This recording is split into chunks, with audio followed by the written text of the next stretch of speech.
Thank you. I'm Kawaguchi. I'll be serving as the moderator for this panel discussion. Before we start the panel, I would like to call upon Mr. Kotaro TSURU, Chair of Employment Working Group at the Regulatory Reform Council Cabinet Office and Program Director and Faculty Fellow RIETI, and Professor, Graduate School of Business and Commerce, Keio University, to give us an introduction. So thank you very much for organizer, RIETI and IZA, and I'm very happy to make a presentation here. And okay, so today's my topic is very simple. So now, we have been talking about the promotion of elderly employment. To do that, so my point is the use or spread of a limited type of regular workers should be very important. This is my basic point, okay? And maybe Japanese audience, because the issue of Gente Seishain, limited type of regular workers, is now very popular and heavily discussed, and maybe you know about this issue very much. But unfortunately, this issue is not so very much familiar with especially foreign labor economists and professionals, okay? So today, I would like to, talk about this issue. So first of all, what limited type of regular workers are, or unlimited type of regular workers are, or more importantly, so I would talk about, a very important point of Japanese employment system, okay? Yeah. So first of all, as you know, people here may understand, what Japanese employment system is, especially which was seen in the high growth era after the post-war period, okay? So there are several stylized facts from an international comparison, okay? So long-term employment relationship is very prevalent, okay? And the second point is wage profile, okay? The relationship between wage and tenure or age. So slope or increasing rate of the wages are very rapid, and the wage profile is steep compared with those of the foreign countries. And also, a third point is the rate promotion. So especially in the large companies, majority are not differentiate from their cohort until 10 to 15 years. So as you know, there's a lot of the argument, okay, in the Japanese employment system, teamwork worked very much. And the coordination among the workers is also very high. And also information sharing, especially horizontal information sharing among the worker, lower level of the hierarchy, is also very good, okay? So these points are quite important and sets of the futures of the Japanese employment system, okay? But, okay, there is on the blind side of Japanese employment system. What I will talk about is unlimited scope of job duties, okay? So Japanese academics didn't think this point very not seriously in the past. Recently, so many, pointed out, this might be quite fundamental, okay, feature of Japanese employment system. First of all, let's confirm the definition of the usual standard regular employees. Quite this is international, okay? Accepted kind of definition. First of all, permanent employment status, okay? Contract is permanent. Second, full-time work. And third, direct employment. They are not dispatch workers, right? Something. Okay, but in Japan, I think some implicit contracts are added or made with regular workers. What? They are obliged to accept future transfers to different workplace and the change of job duties and overtime. There are some cases, okay, where disciplinary disciplinary dismissal of the permanent employee who refused job transfer or overwork was considered legally relevant by court. Okay, that means dismissal is okay, not unfair. Okay. So in this sense, what I would say is regular workers have no limit to the scope or location of their work duty. Most of these type of regular workers in Japan, especially in a large company. So I mean, no limitation on the scope of job assignment, place to work, working hours. Okay. So this is, I mean, stressed also in the past. So if we look at the Japanese worker, job demarcation is more ambiguous, okay, and fluid. The wages are not attached to particular job. But if you understand, okay, Japanese employment system has a sort of the future of unlimited scope of job duties, then it is a little bit easier for you to understand such kind of point, okay? So these type of workers should be called unlimited type of regular employees. Okay. Next. Then what are limited type of regular employment or regular workers? So job duties are clearly defined. That should be defined, specified. And if you look at these, still okay, if you look at large Japanese companies, as I said, in here, maybe, half of major corporations introduce, I mean, this type of regular workers, and the ratio of these workers is 30% of total, all type of regular workers. So now, the size of this type of workers also, not so small, okay? And also, if you look at their wages, the level of wages a little bit, lower, even if they, do the same kind of work, okay? And also importantly, there's no legal restraint in employing limited type regular workers, okay? So this is very basics of limited type workers, okay? And also, we have to understand the role of personnel department is quite different from those of the United States or European countries. Especially, employers have far-reaching discretionary authority over the human resource arrangement. Okay? What I would like to say is here, there's also periodic job rotation by the personnel department. This is kind of centralized and synchronized labor reallocation within the companies, okay? Especially in large Japanese companies. This is Japanese type and human resource management, okay? But actually other industrial countries, job rotation is not very much centralized. Workers must apply for vacant posts. So if they move to the different posts within the company, if there's no such kind of vacant post, they cannot move to different posts. This is quite usual, quite standard pattern. So this type of personal management is also very fundamental. The difference among Japan and other Europe or United States. Okay. Then what I would like to say, okay, so blind side of the Japanese employment system is this kind of unlimitedness of duties of regular workers, but this feature had a lot of impacts on the issue of work or issue of life in Japan. Okay, so for example, I picked up several issues. First of all, the expansion of non-regular workers. Okay, actually, unlimited type of regular employment, regular workers are quite costly.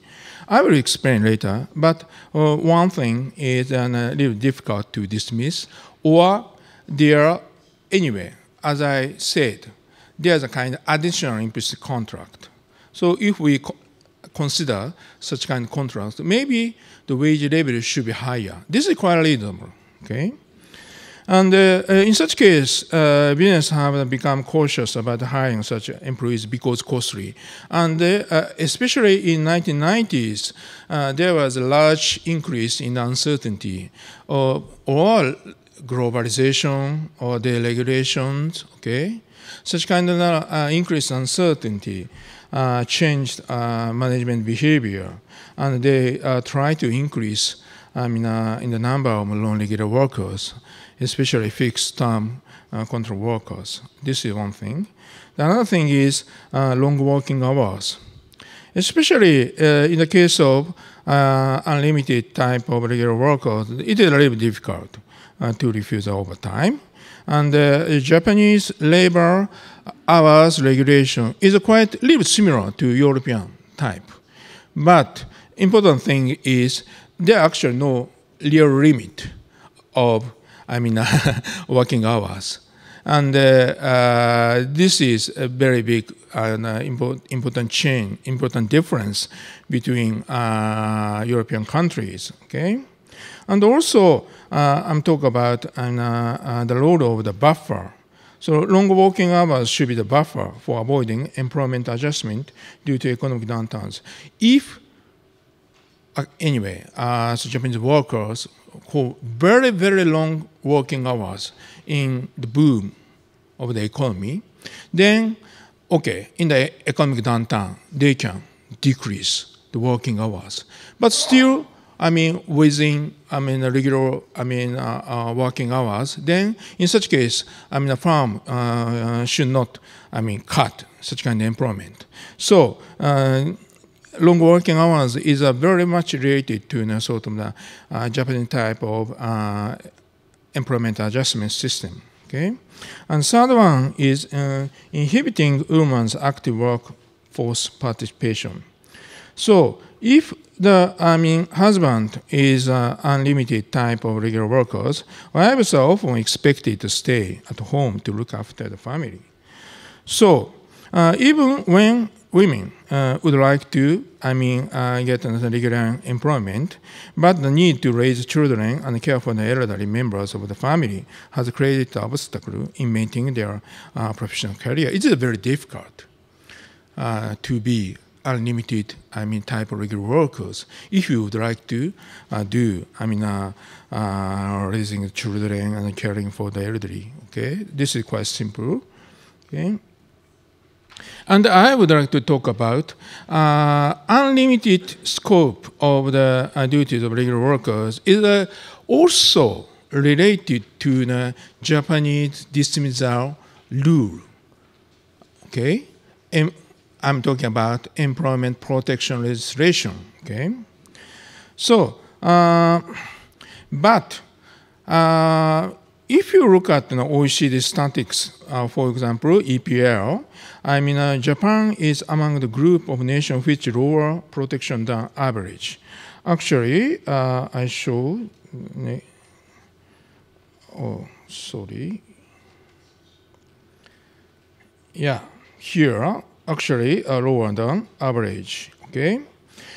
And also, if you look at small and medium-sized companies, this measure can be more easily done, it is said, okay? And also, if you look at sort of the law, Article 16 of the labor contract law, this, provision requires an objective rationality and social acceptability of individual dismissal in order to make it effective. This is quite similar to those of European countries, okay? There's no big difference, okay? Yeah.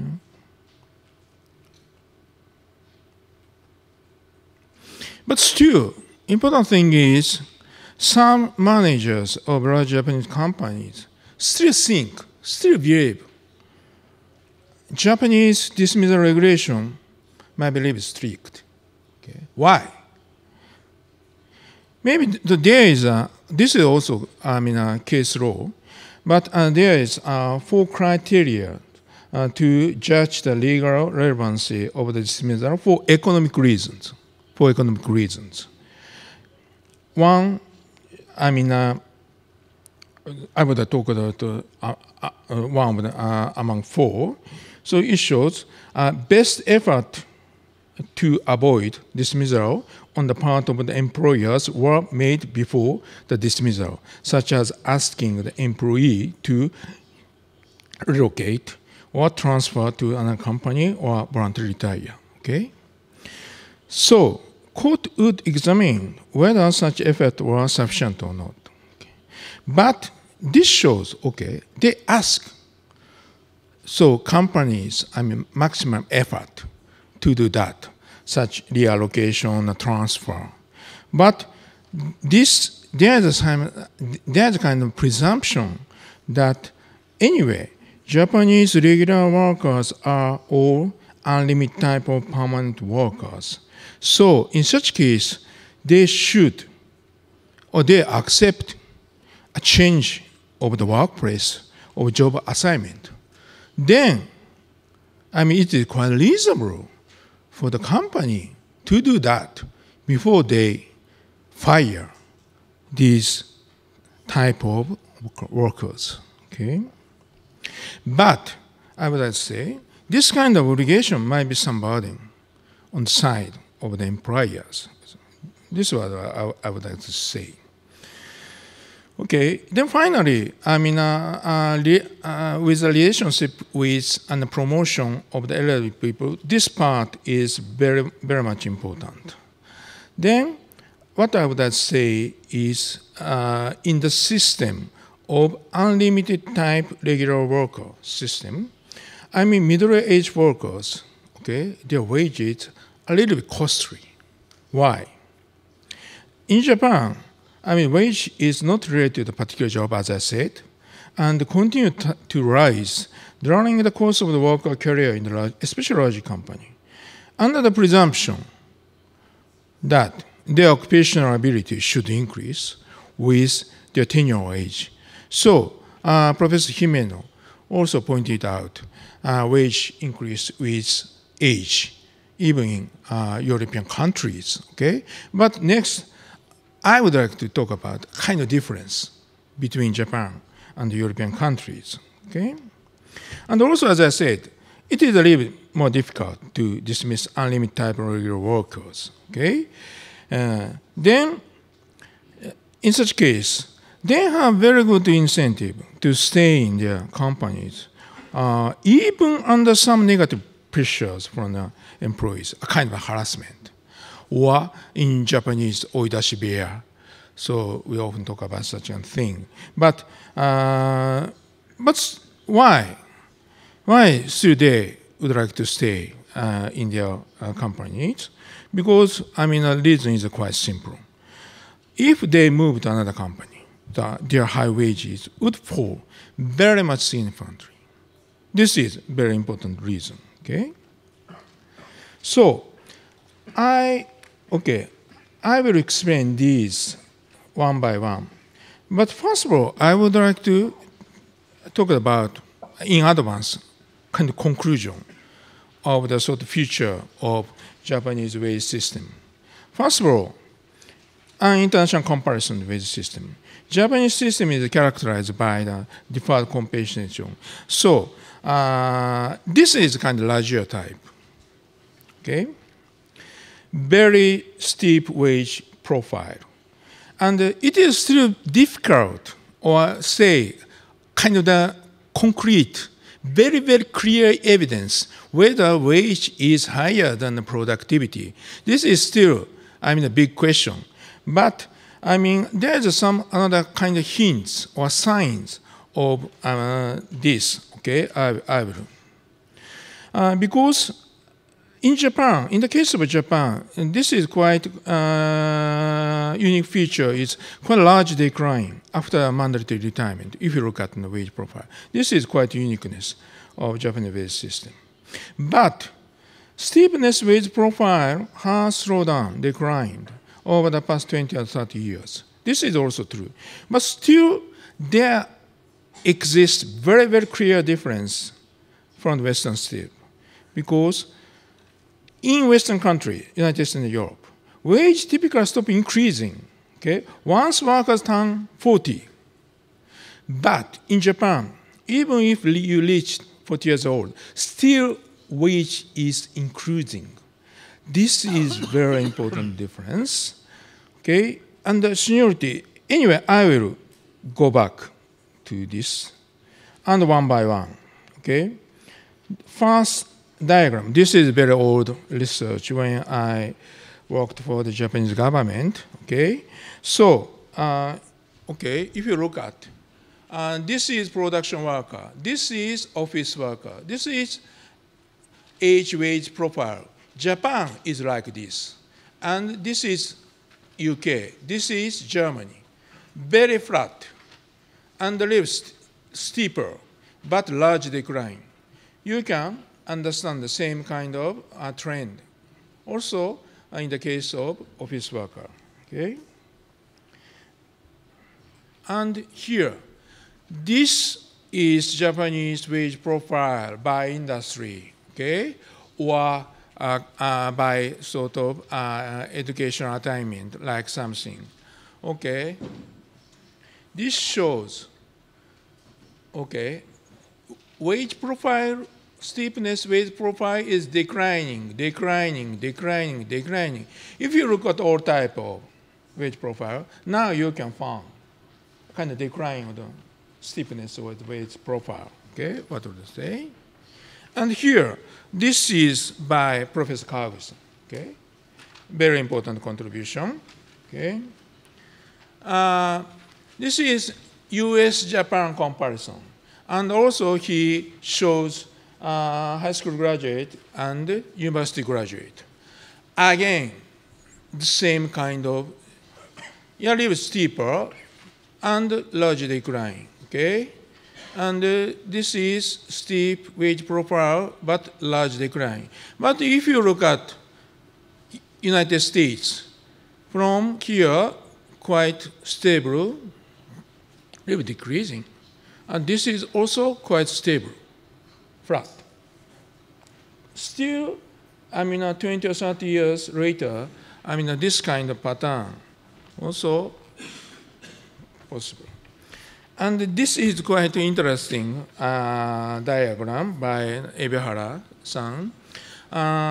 He explained several wage profile by the final job rank of large Japanese companies, more than 1,000 employees. Okay, and this blue line, okay, bucho, kind of general managers. So his, wage profile. He reached, okay, 12, million yen, like something, okay, very high. And, okay, red line is a kacho, division head, okay? So just 10 million. This is annual salary, okay? But if you look at okay, Kakaricho, chief, is a little bit, lower, but still 8 million, more than 8 million, okay? I would like to say, okay, but here, this number, if you look at the medium-sized companies, their, final, annual salary is, 6 or 7 million yen, okay? And also this is division head. And this is medium-sized companies of, chief, Kakaricho, annual salary. This is, 5 and 6 million yen. Very large gap, okay? So what I would say is if you are an worker of very large Japanese companies, okay, even if you have no title, but you will get 8 or 9 million yen annual salary. But if you move to medium-sized companies, your annual salary will go down very much. This is, a Japanese, okay, situation, okay? Yes. So what I would say is, this is final part here. So maybe we should use the word of seniorities very carefully, especially even in the United States or European countries. We can check anyway. Age or tenure has a little bit important impact on the sort of increase in the wage. This is true. This is totally true. But I mean, weight is much larger in the case. So seniority in Japan, senior workers have higher wage. But in Europe and the United States, I mean, the meaning of seniority is a little bit different. Okay? Senior workers have less opportunity to be dismissed for economic reasons in the United States or Europe. That means the order, okay, the order of dismissal in the case of kind of dismissal. This is a rule, okay, seniority rule in these countries, okay. And important thing, also Professor Kondo explained very well about elderly employment establishment law. Okay, revision in 2006, employers are compliant by adopting either one of the three measures. Okay, but in reality, most large companies chose the second one, and revision in 2013. This is very important revisions. Okay, so all employees who wish to continue to working beyond 60 must be given the opportunity to do so. So now, okay, the burden of the large Japanese companies, the increased, okay, very much in the case of the ESL. Okay. Okay. So this is final point. I'm really sorry to my presentation is longer, but I mean keeping all the workers in their job at the same elevated wage is very difficult in Japan, as you know. So that's why there's kind of mandatory retirement system. This is, I mean, pointed out by Professor Lazier, okay, in 1979 paper. And actually, they must accept lower pay and reshuffled work duties if they would like to work after the mandatory retirement age in the same company. Okay, they accept. They accept it. Such can change. But this is large gap, what I would say. Suddenly, they have to accept large decrease of the wage. And sometimes they will change. Their job duty will be changed, okay? So they have to accept. So that's really problem, I think. In order to establish retirement age postponement or adopt a newly introduced mandatory retirement system, I think business must shift to the Western style to curb wages growth in the early stage. So this can be done, introduction limit type of regular employment practice in the middle workers of career. Okay, so what I would like to say. And finally, okay, how to cope with wage decrease. Okay, we have to change, okay, family system. This is mine. Both husband and wife must work to bring a reasonable combined income. So we have to increase the opportunity for employment of women. This is very important. So husband and wife should earn income. Okay. Then, okay, if both are unlimited type of regular workers, this is disaster. Okay. It doesn't work. So my point, spread or introduction of limited type regular employment is very important. Okay. So thank you very much for attention. I would like to close my. Thank you. Thank you. If you have questions or comments, please jot them down on your questionnaire sheets and hand them over to our staff members. Starts a panel discussion, and so the presentation by Professors Himeno and Kondo introduced that the employment rate of elderly is high compared with employment rate of elderly in Japan is higher than other developed country. So you may think that we are performing better than other country, but we have to remember that our speed of aging is much faster than other country. So there are still problems related to elderly employment in Japan. And I hope that this panel discussion works as a forum to gather academic knowledge on elderly employment to solve problems of elderly employment in Japan. And to facilitate discussions, let me spend the first few minutes to give a perspective of the discussion. Since there are many problems related to elderly employment in Japan, I'd like to identify what are the crucial problems of elderly employment in Japan in my thought at first. Then I'd like to introduce the relevance of a presentation of 4 speakers to the context of Japanese problems on elderly employment. The problems of elderly employment in Japan are almost always related to the sustainability of pension account. Since the 2004 public pension system reform, Japanese government has capped the contribution to the pension account made by the active labor force.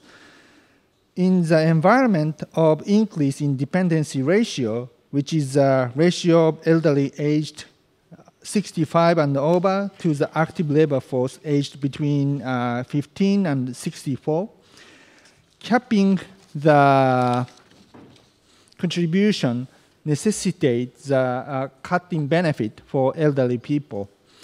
As introduced in Professor Kondo's presentation, Japanese government has always raised a pension eligibility age for a national pension and the basic parts of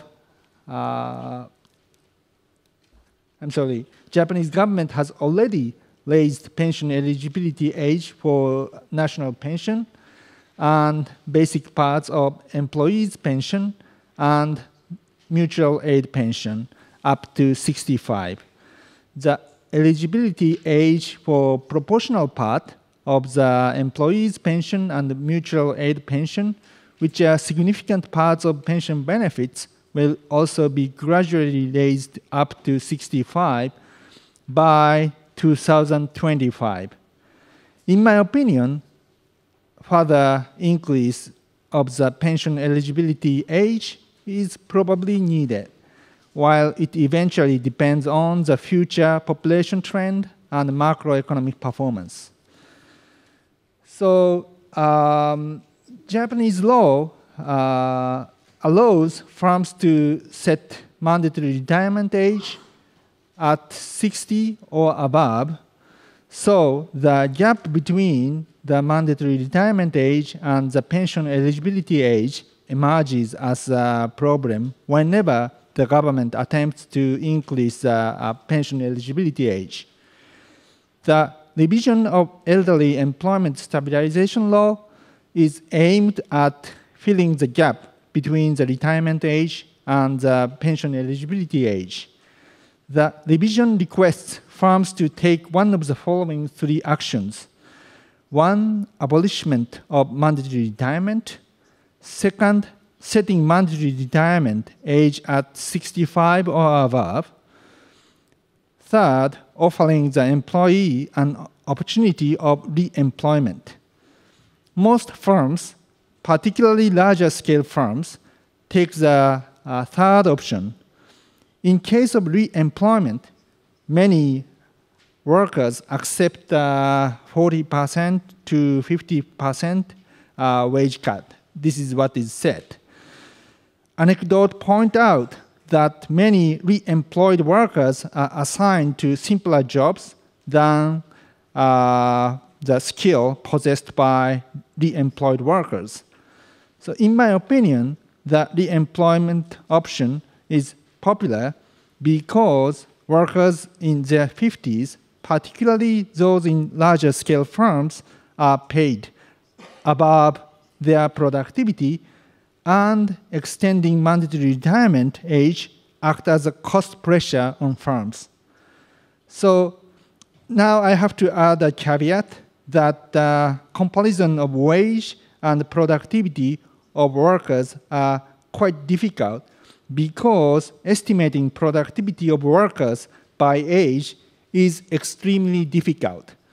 So, however, as Professor Tsuru pointed out, there are many side evidences which point to the fact that point to the possibility that the workers before mandatory retirement age are likely to be paid more than their productivity. So, and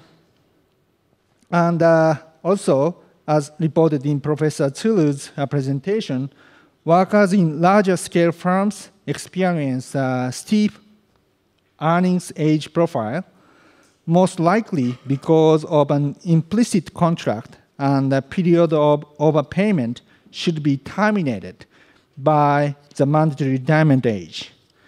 Therefore, to avoid the inefficiency caused by re-employment, flattening earning age profile seems to be indispensable.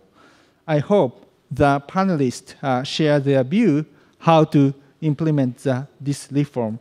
So perhaps this is a matter of the human resource management of the private company, but I know I heard that many companies or the people who is in charge of the human resource management faces challenges to reform the wage system of their own company. So I hope, Professor Tsu suggested one way to flatten the age earnings profile, which is the introduction of the limited regular employment system.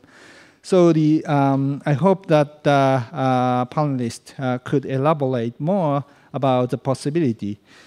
And let me continue. And also around the discussion on elderly employment stabilization law, some argue that government intervention, such as elderly employment stabilization law, is not necessary because the pension benefit age is increased.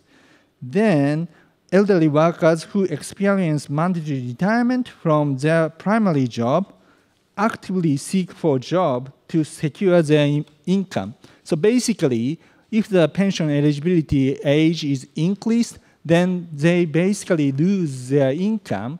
And if they face in such a negative shock, then they start to actively look for a second job.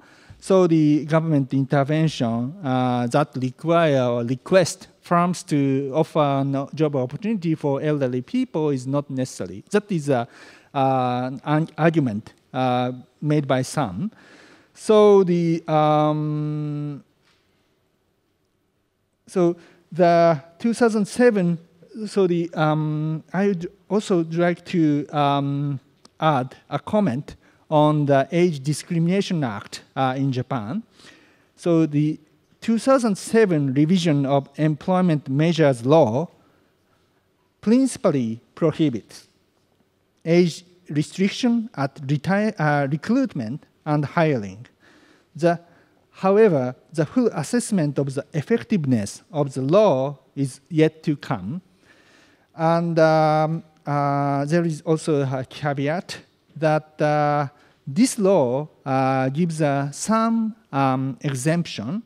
So the exception are given for the recruitment that aims to recruit the worker whose age is above mandatory retirement age. So it's okay to set the maximum age of the recruitment at the mandatory retirement age. Okay? Secondly, if the recruitment is targeting toward the career job for the purpose of attaining the career development, the targeting the recruitment to younger worker is still legal. Okay, so I hope the panelists could share their view on this issue. I mean, whether we can justify the current Japanese policy scheme from the viewpoint of the international evidences. So I would like to appreciate the opinion on this law. Okay, and also there are arguments by opponents to the government intervention, claiming that government intervention, such as the law enacted, typically, the concern shared by opponent is that the increase of the opportunity of the elderly employment reduces the employment opportunity for group of workers who are weakly attached to labor market, such as youth or female. I hope panelists share their knowledge if there is a reasonable concern. I mean, if the enactment of the EESL, which is Elderly Employment Stabilization Law, reduces the job opportunity for other group of people. And I think it's kind of case dependent. So if panelists know something about under what circumstances such a substitution could occur, and what measures can be taken to avoid such a substitution. Substitution means substitution between elderly employment and youth employment. Okay, so now I would like to move on to the specific topic.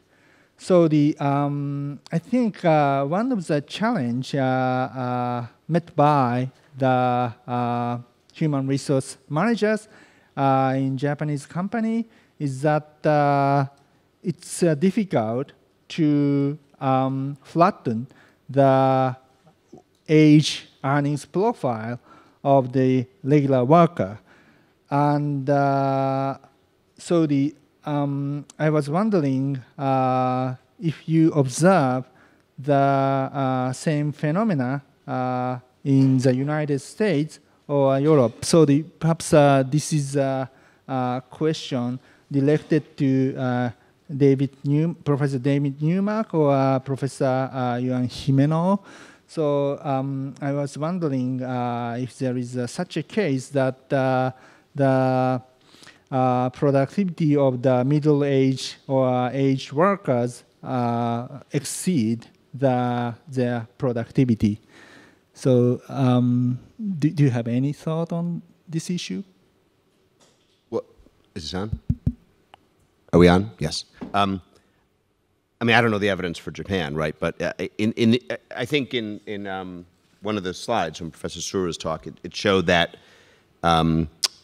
as older work, with Japanese workers, you sort of, if they remain in employment past the mandatory retirement age, there is a wage decline. In the U.S., that's not quite as clear, and I think that's consistent with my reading of the evidence for the U.S. that it's just not clear that at least it's an economy-wide phenomenon that wages rise faster than productivity.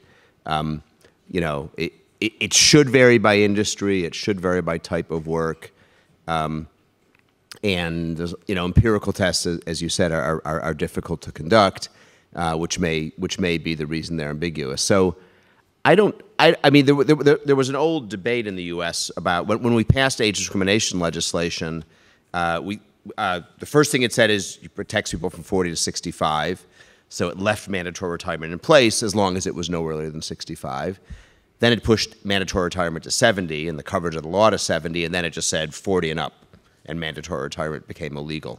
So there was a big debate back then, this was sort of late 70s, early 80s, about whether mandatory retirement even was that big a deal in the U.S., right? And the arguments were that it probably didn't play a very big role in the labor market anyways, partly because Social Security kicked in anyways. So when you get this big increase in, availability of pensions, that sort of causes a lot of people to stop working.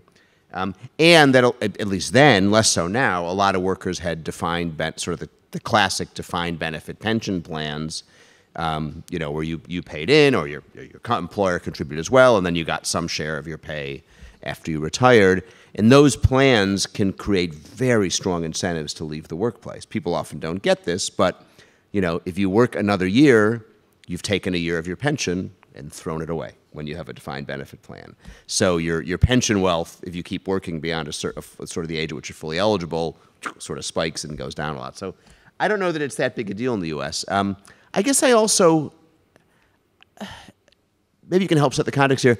If we're talking about employment of people, after age 60 or 65 or 70 or 75, I don't know if the mandatory retirement thing is actually that important, right? I mean, you refer to the inefficiency it creates, right? Employers presumably do it. And no one by law, as I understand in Japan, forces employers to use these pay structures, right? So they presumably do it because it works for them, which is, what an economist would call efficient. And if it's not efficient anymore, for whatever reason, they'll stop doing it. And, but at any rate, if people are being mandatorily retired at 60 or 65, I think the real issue is what happens to them later on. And I think this law is really interesting, this EESL, is that right? Right. So I talked about U.S. age discrimination law, right? And I said, the problem is it doesn't work real well on the hiring side, right? What it seems you have effectively done in a maybe strategic or maybe accidental way is you haven't tried to create a law that says you can't not hire people, apologize for the double negative, but instead you've created a law which says you have to hire them, period, right? If I understand it, if I'm an older worker and I work for a larger company, right, I say to my employer, I want to keep working, they absolutely have to hire me or keep me employed, which is sort of an interesting way to solve the hiring problem, right? So it might be pretty clever, whether that was the intention or not. So I think current situation or the problems the human resource manager faces is that when they cut the wage at the timing of the re-employment, they tend to relocate the existing workers to the simpler job that do not necessarily require the higher skill. So that type of the relocation sometimes allegedly create the inefficiency of the utilizing the human capital. So it might, although in the U.S., which doesn't have the as rigid a structure, as I said, people tend to make that kind of move anyways, right? Mm-hmm. Most people bridge to lower skill, lower pay jobs on the way to retirement. Now, maybe it's not happening at exactly the right age, and some 60-year-olds probably don't need to limit their work at all, but it's not fundamentally different from what happens in a kind of more flexible labor market. I see your point. So, Professor Tsuru, do you have anything to add? Okay. So I totally agree with Professor Newmark's point. It's quite difficult to show. The wage is higher than productivity. But I totally agree. But we have to think about why. So in the case of Japanese, wage profile, after retirement age, why their wage decline very significantly. And we can see very much such kind of pattern. Quite low, significant decline after mandatory retirement age in other countries very much. I think this is one of the reasons why. Maybe so they really need kind of mandatory retirement system to keep Japanese type employment system or Japanese type wage system. And this is, for Japan, this is very, very, I think, the fundamental part. And I agree with in your country. Maybe so a kind of gap between productivity and wage should be very small. That's why, because external and the market is more quite activate in the your country. So and wage related to a kind of job, and there is a kind of market clearing wage. In such case, it is a little bit difficult to keep higher wage, above the level of market clearing wage. So I really agree with you. But still, in the case of Japan, this system is sort of quite a fundamental part of the sort of employment system, according to my opinion. So, Professor Himeno, you introduced that seniority wage is prevalent in the Spanish economy, and there is a possibility that senior workers are sort of overpaid compared with productivity. And I was wondering if there is any reaction discussed. Yeah. Okay, I think in Europe you also see seniority payments and increasing wage profile, but the situation is completely different. To start with, in Europe, this kind of what Professor TSURU called unlimited time regular employment doesn't exist. European companies, if they want to move workers across different locations or across different occupations, they have to go to find a good reason to do it. So they are not free to do it. They must allege some kind of technological reasons or some reallocation reasons, and they can only do it under the supervision of labor courts.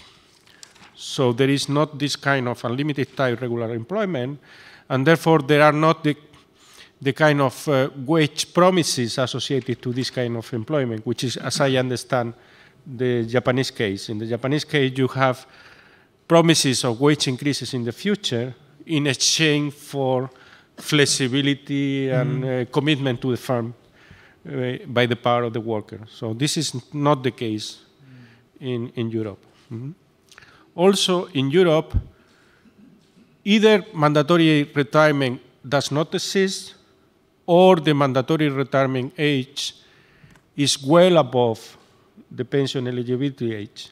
So the problem of what to do with workers when they have to retire before accessing pension benefits, this problem does not exist in Europe.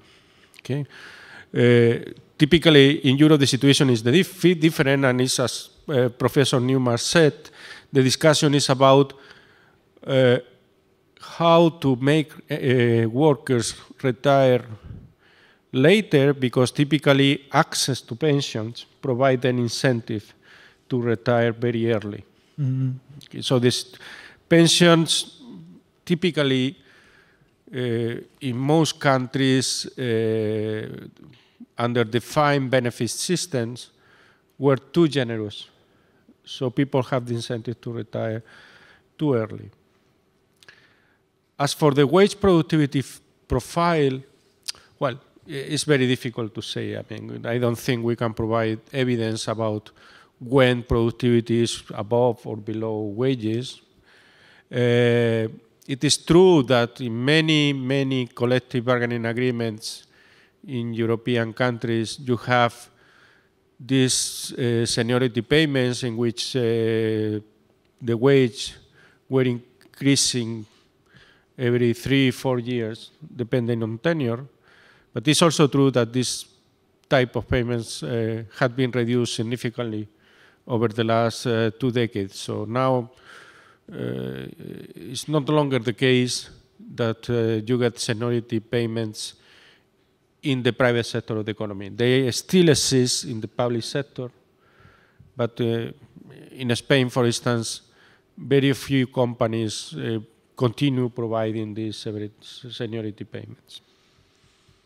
So I think the situation is completely different. I understand how the Japanese system of lifetime employment could work in a world without population aging as fast as the population aging we are going to have.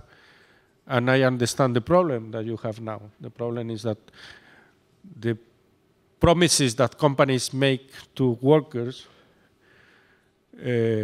relying on mandatory retirement, early mandatory retirement, and the promises that the state make to the retirees regarding pension benefits, the two promises are not compatible anymore. And now what you have to do is how to find a way of making these promises compatible. And it's not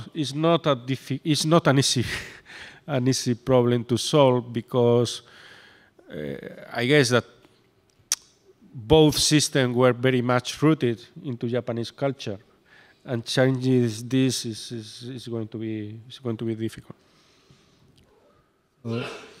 I think Professor Himezo's reply clarify that our problem is to a certain degree quite unique to Japanese situation, that Japanese particularly larger scale firms sort of utilize the usefulness of the unlimited regular workers, so such that the company promised a wage increase in the future in exchange of the freedom of relocating workers and for the motivating the workers to accumulate a sort of a firm-specific human capital, the skill. So I think your comment really clarify that Japanese human resource manager sort of face the trade-off between giving up the benefit of the unlimited regular worker and steep wage age earnings profile. So thank you very much for clarifying this point. And it's really impressive that there is no such problem of the setting too early mandatory retirement age. So that was what I learned new today. Thank you very much. So I was wondering if the Professor Kondo or Professor Tsuru would like to add something about how to flatten the age earnings profile. Or if you don't have a particular opinion, then I would like to move on to the next point. Can I say one thing? So this is just my personal point of view, and I think many people disagree with me. But for me, actually, the current situation is kind of a good compromise, given the benefit from having unlimited kind of jobs, and also the demerit of the high steep wage profile. So the current situation is that the workers accept huge wage reduction at the age of 60, and this is partly because actually I forgot to mention one institution, which is called Koyo Keizoku Kyufu in Japanese. So the unemployment insurance scheme subsidizes firms to hire workers older than 60. So if the worker accepts huge wage reduction, then the worker can receive subsidy from unemployment insurance scheme. So that's kind of subsidizing large firms to offer very low wages, beginning from age of 60. So I don't know whether this is the ideal thing to do or to continue. However, the current situation is kind of a good compromise. So whether we really need to make the wage profile flatter and extend mandatory retirement age longer, or abolish age discrimination kind of legislation, or stay in this compromise. So I think there's a room to debate about that. So, Professor Tsuru? Yeah, thank you very much. Okay. What I would say, as I made presentations, so maybe the introduction of the limit type of, regular worker system in the middle career, that might be the kind of solution. In such case, until then, they work as an unlimited type of regular workers, and they can, have this experience of the many kind of jobs, and skill, should increase. But if they reach one point, maybe so they change. Some of them change to the limited type of regular workers. Until then, maybe so their wages should be, attached to the their job. Okay, not that kind of ability, and their wage will not so much increase. But still, until the retirement age, their skill continue to increase, not so very rapidly. But in such case, they can find chance to find new job, in a different company. That might be quite easy because, as I said, in the case of Japanese large companies, even a worker with no title could earn 8 or 9 million yen at annual base. So in such case, it's very difficult to move the company, especially medium-sized and small-sized companies. Okay, so that's. But anyway, everybody will have the objection of the sort of decline of the wages. This is quite normal response. So my suggestion is we have to change the one earner system to two earner system. Okay, husband and wife, even if they are both, non-regular workers, but still they can earn 6 million yen, like something. And if both are limited type of the regular workers, I think they can earn more than, for example, 10 million yen. So that might be the solution. But in such case, anyway, we have to put much importance on the sort of the realization of the work and balance, or reduction is long working hours, or still, they are very important policy issues in Japan. But it is very difficult, very much difficult to do that. So over the past 20 or 30 years, we have been discussing how we can reduce long working hour. This is a very important problem, but still we couldn't do that. So it is very related to a quite fundamental part of the Japanese employment system, as I said. So anyway, we have a lot of sort of problems and issues we should tackle with very seriously. So before moving on to the next topic, to follow up the Professor Tsuru's comment, I'd like to point out that although the so-called Japanese employment system worked well, but we are under transition, and we observed the flattening age earnings profile, as well as shortening, tenure given age. Okay, so we observe the declining importance of the so-called Japanese employment system, because this is a natural consequence that our macroeconomic growth rate is much lower than 30, 40 years ago. So during the 1960s, our economy grew at 10% annually. But now, since 1990s, we only experience 1 to 2% annual growth rate, quite low. So I think eventually the employment system have to be adjusted to the new environment. And so we observe the increase of the non-regular workers, which consists of about 40% of the total population in the process of the adjustment.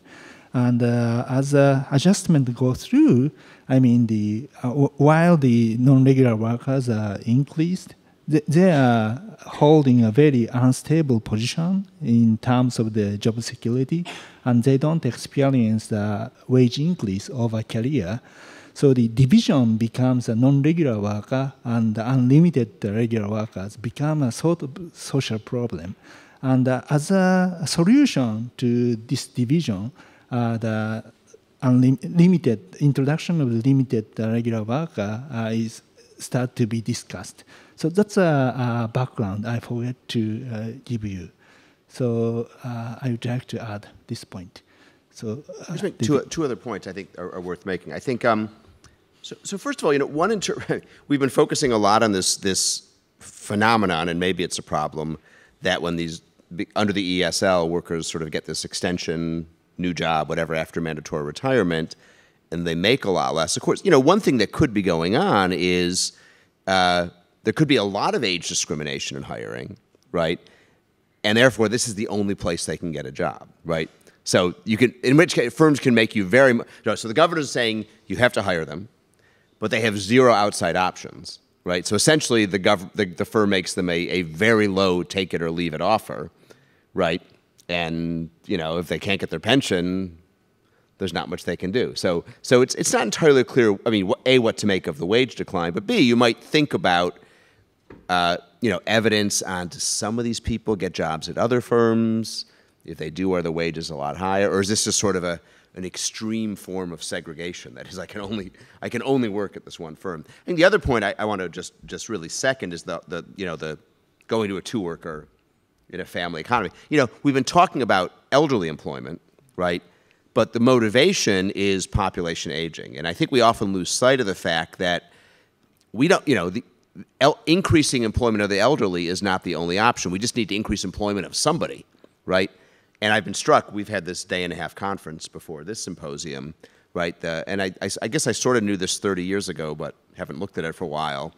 The differences in employment and participation and wages and everything of women versus men in Japan is pretty abysmal relative to to the other developed countries. And there may be only a little bit we can get in terms of getting older people to work more, especially because, as you said, the actual employment rates are pretty high compared to other countries. There's a lot of women aged 35 to 55, right? All of whom, physically, obviously, or most of them can work, right? And it may be that that's the margin, right, where you're really going to confront the population aging issue. And the other one, which I know is sensitive in Japan, of course, is immigration, right? So the U.S., the problem is much less severe because we have big inflows of young people. Okay, please.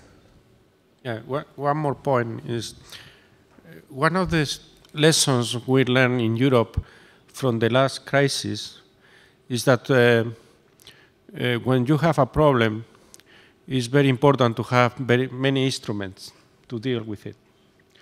In particular, in the European crisis, those countries using different margins of adjustment have performed much better than countries in which only one margin of adjustment was used. For instance, in Germany, they responded to the crisis by adjusting hours, labor hoarding, productivity, some transition to inactivity in some cases, and they didn't experience an increase in the unemployment rate. In Spain, the only margin of adjustment was to destroy temporary employment, and the unemployment rate went up from 8% to 25%. Okay? So it seems to me that in the case of this elderly employment stabilization law, there are some complementary things that you can do. As David said, I mean, you have this cemented labor market between unlimited type, regular employment, and it's difficult to see where elderly workers under mandatory retirement are going to find a new job. It's going to depend on the outside option, and the wage adjustment is going to be different. depending on different skill and occupations. So I guess that there will be some workers very high skill and very valuable for the firm that after 60 are rehired by the same firm with maybe the same wage or even a higher wage because they are very valuable, right? The way to, in the case of very low productivity workers that are dismissed because of mandatory retirement, the problem is, as David said, that the firms have all the bargaining power at making the offer if this outside option is zero, right? So a complementary instrument could be to provide unemployment benefits for these workers and to provide unemployment benefits to these workers in the way, in the US way, with experience rating. So the firms have to internalize the social cost of mandatory retirement of these workers if they are not able to find a new job. So this kind of experience rating and employment benefits could be a good complement for the elderly employment stabilization law. Again, I don't know much about the employment opportunities of these workers, how wages adjust in different cases, but given all this heterogeneity, it seems to me that having an additional instrument could improve the situation, and this experience rating and employment benefit could be that additional instrument. So thank you very much. So in the reply of Professor Newmark, I think you pointed out some potential side effect of ESL, which is a reduction of the employment opportunity of the female workers. And I understood that you pointed out that there is a much more margin at to increase female employment rather than increasing the the employment rate of the elderly people. So I think Professor Kondo's presentation somehow pointed out that there was a sort of a sign of side effect on the employment of the female because of the introduction of the ESL. And I was wondering what can be done more to learn about the impact of the introduction of the ESL on the employment opportunity of other group of workers. Do you have any opinion? I wasn't trying to suggest that in the long term there's this trade-off. I think, like you said, I don't think there's any trade-off, right? That this notion that it's a fixed amount of jobs. I mean, I saw the paper now twice today. Right. So it looks like in the very short term there is some response, but you're kind of constraining firms to keep these older guys, mainly guys, employed, and at least in the short term, right there, it seems to be coming a bit out of women. But I don't know that that's a long-term effect. I mean, I don't know what will happen there. But I was just struck in our conversations over the last couple of days at the barriers, not what cultural or whatever, to employment of women. And as you say, right, if women in those ages employment rates went from 40 to 70%, right, that's a lot of labor, right? And 75-year-olds aren't going to get to 70% employment no matter what. But that's kind of the point I was making. So, Kondo-san, do you have anything to? Well, yeah. So first of all, I need to warn you that the evidence that the crowding out of female part-time worker is not so robust. So I can't be too assertive about that. But still, yeah, I agree that So if the policy objective is to increase labor force, then probably the promoting female employment has much more margin to increase labor force rather than to promote elderly employment, because the employment rate of elderly in Japan is already relatively high, and also there's no economic reason, like a health reason, to prevent older workers to work, so there's some limitation. It's impossible to make employment rate of people who are older than 70 at 100%. That's impossible. So, yeah, and also, yeah, I think also one thing I would like to mention is that the current ESL, so what the government mandates is just to offer any kind of a continued employment opportunity. So most people choose to re-employ with much lower wages or worse condition. So, but if the law is different, so if the government mandated firms to increase mandatory retirement age, for example, then the substitution effect could work to completely different way. So there might be some negative effect on youth employment. So actually where the side effect operates really depends on the particular way that the government mandates firms. And well, so if what I worry about is if the government thinks that the current law is bad for female labor force participation, then they change this, and then the side effect appears to other part of the economy. So, yeah, that's my thought. I see. So, please. Just one brief remarks. I think it's important to do both. I mean, you have to increase both the female labor supply, female labor participation rate, and you have to extend working life, right? Suppose that the retirement age remains constant and all people retire at the age at which they are retiring now. We have seen that the proportion of the population at very high ages that is going to be sustained by the welfare state is going to increase by a factor of 2. Okay? So if you don't want to reduce benefits, this implies, and you want to keep benefits relative to productivity constant, this implies that you have to double the employment rate, and this is not possible. This is not possible keeping the retirement age constant.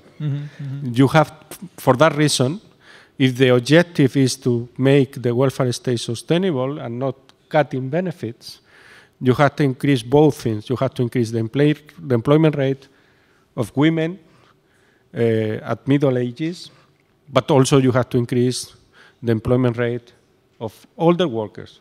So I don't think that there is an option here. Yeah, I totally agree. So you pointed out that in face of the high dependency ratio, increasing both elderly workers' employment rate and the female employment rate are important. And Professor Newmark at some point pointed out that there could be a difference of the substitution relationship between the elderly employment and the other groups of workers in the short run and the long run.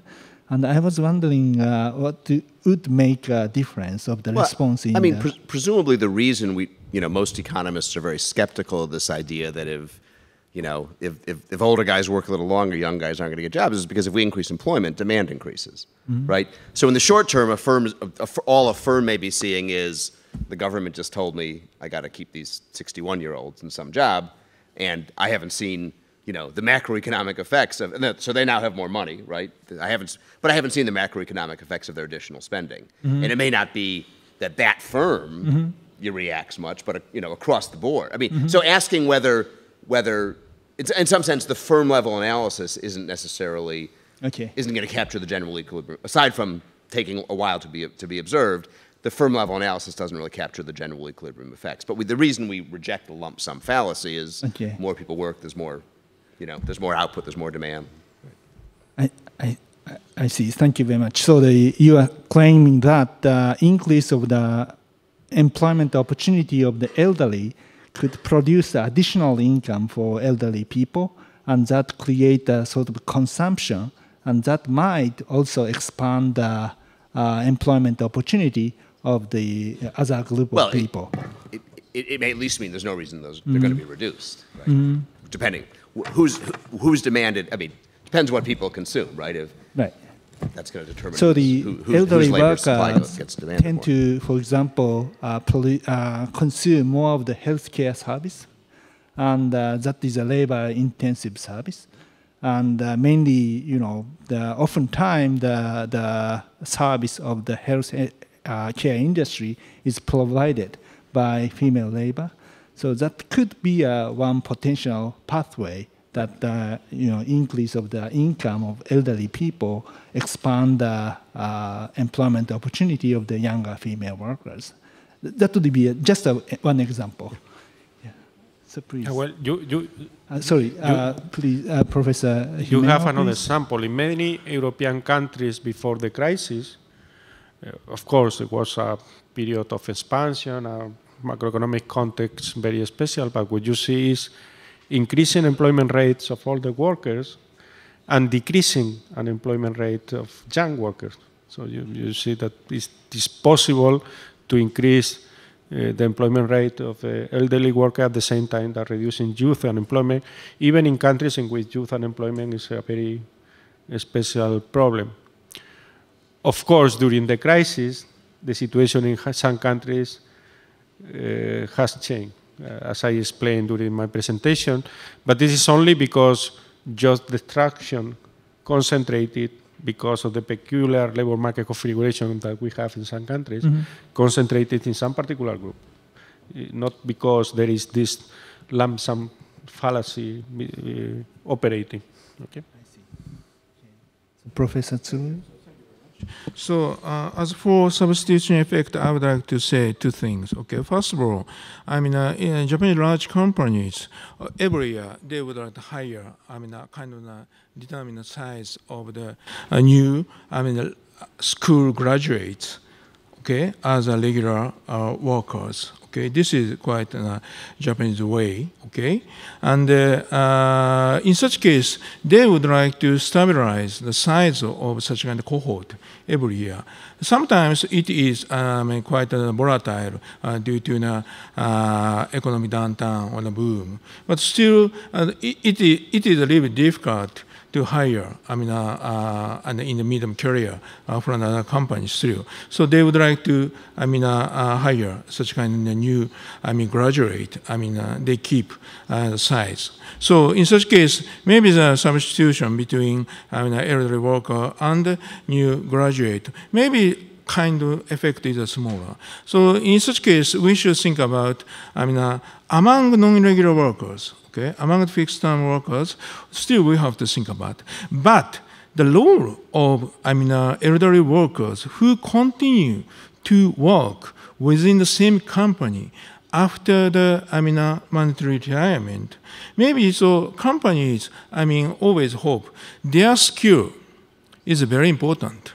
And this skill can be transmitted to the young workers in the same company. So please, teach and make training of the young workers with the same company. They have such kind of responsibility. And sometimes, as Professor Kawit said, so a company would like to ask them as a sort of the kind of teacher or training, okay? So in such case, we don't have to think about very much about the conflict between elderly workers and young workers, because elderly workers can make a good benefits to younger workers. So I don't like to talk about very much about the conflict of the older workers and the young workers. So, and also I would like to say another thing is, so we have to expand more opportunities, these elderly workers, to move another company. So always government ask large Japanese company, it's your responsibility to keep your workers until 65. Always think like that. But expand more opportunity to move another company. That's really important. And also, elderly workers would like to contribute on local communities. For example, they make, teach some children, okay, close to their okay, residence or elementary school. Maybe so they can do a lot of things to do that, contribute to the local community. So, I mean, role of elderly worker is totally different, as my opinion, the role of the younger workers. So maybe we should think about such kind of thing, okay, to promote, I mean, kind of expand the opportunities of the elderly workers, okay? So now, thank you for active discussion. And now let me switch gear a little bit. I would like to move on to the answering time for the question from the floor.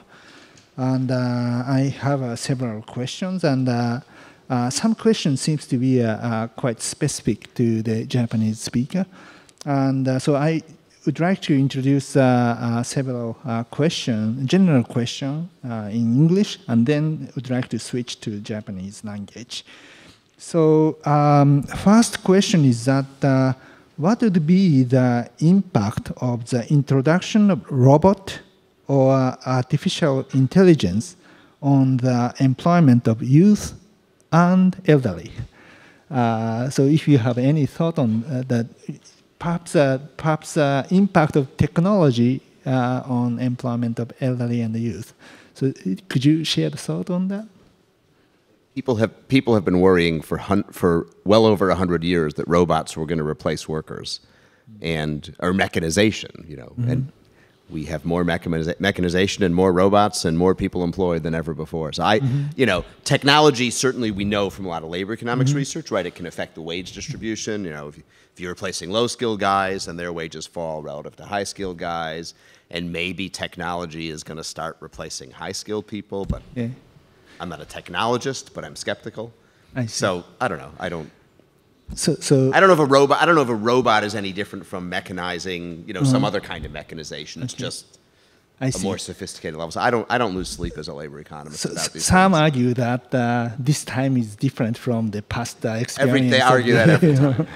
You don't share the view. Okay, thanks. Do you have do other panelists have some opinion on the you know, introduction of the AI on the employment?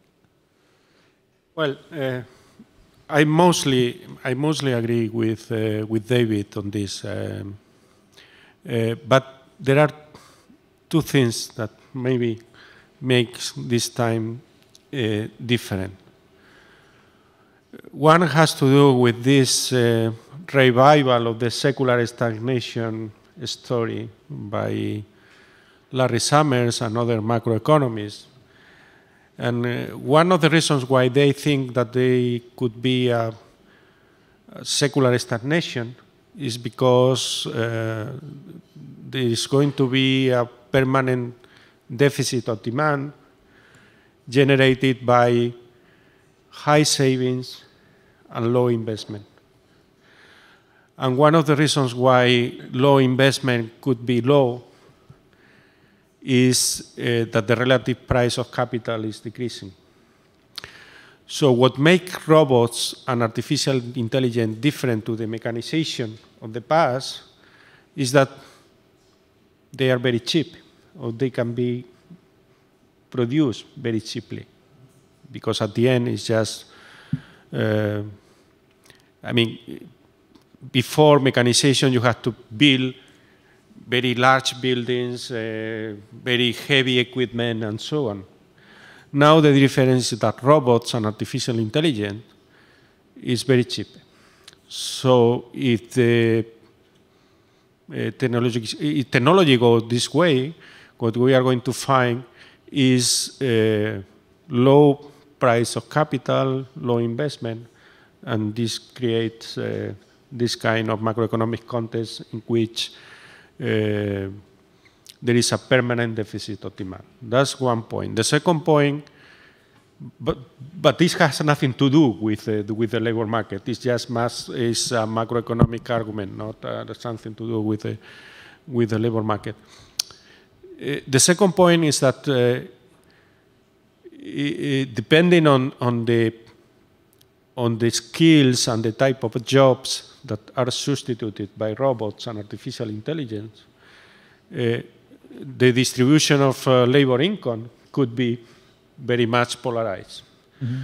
So it could be that we are going to a world in which there is jobs only for very highly skilled, very specific type of workers, and this generates a big increase in inequality. Mm-hmm.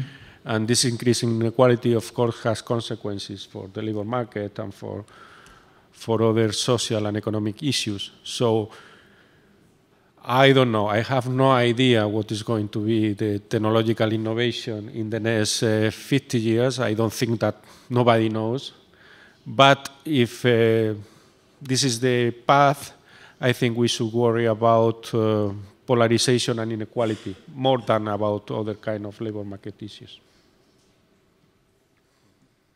So do you have any thought, Professor Kondo? Yeah, I totally agree with the other presenter in the sense that this is more like a distribution thing rather than the aggregate labor demand. So I think if I think about this issue very naive way, then the innovation will improve productivity. So basically, people need to work fewer hours and make more output. So if there's no issue about the distribution, then this should be beneficial thing for everybody. So the thing is that some people is kind of crowded out by machines, and some people get disproportionately more benefit from the technological progress. So this may be people who have more capital or people who have a very high skill, which is complement to the technology. But anyway, so if there is any problem about the technological progress, it's more like expanding inequality or distribution-related issue. So the just total level of income should be improving thanks to the technological change. That's my idea. Yeah, thank you very much. So let me move on to the next question. Next question is that regarding to the President Fujita's opening remark. So President Fujita claimed that significant institutional reforms are needed to attain active labor force participation of elderly. And if you have any proposal for such a reform, please share your thought. So do you have any proposal for the big institutional change? So Professor You're the expert.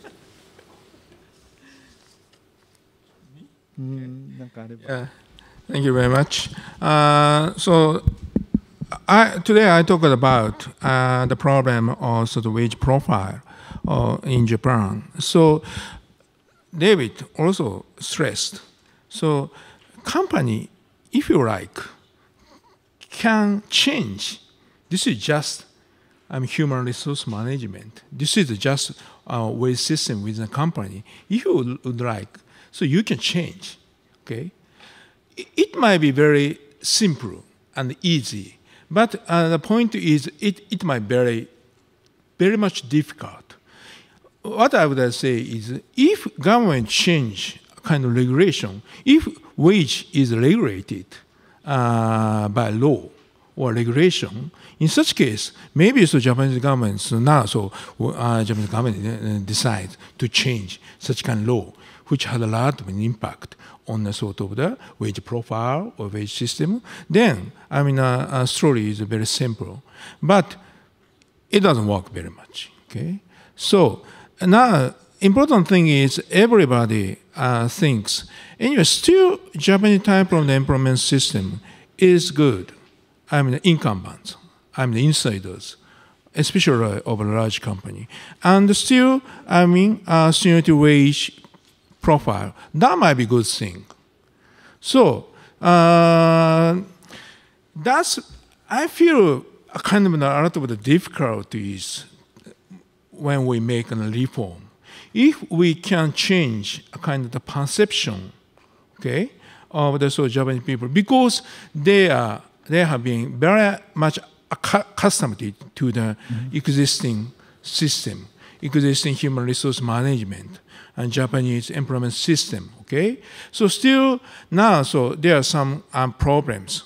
We understand, but still we tend to stick to this system. It's very difficult to change the system. What happened over the last 20 or 30 years? So company introduced a lot of the non-regular workers. That was a kind of solution for the Japanese, economy and Japanese company. But as you know, now the level of non-regular workers is reaching 40% of the total employment, and the fixed term employment is now 28 or like 30%. This is the highest among the OECD countries. This is quite a big problem. Duality of the labor market is a very big one.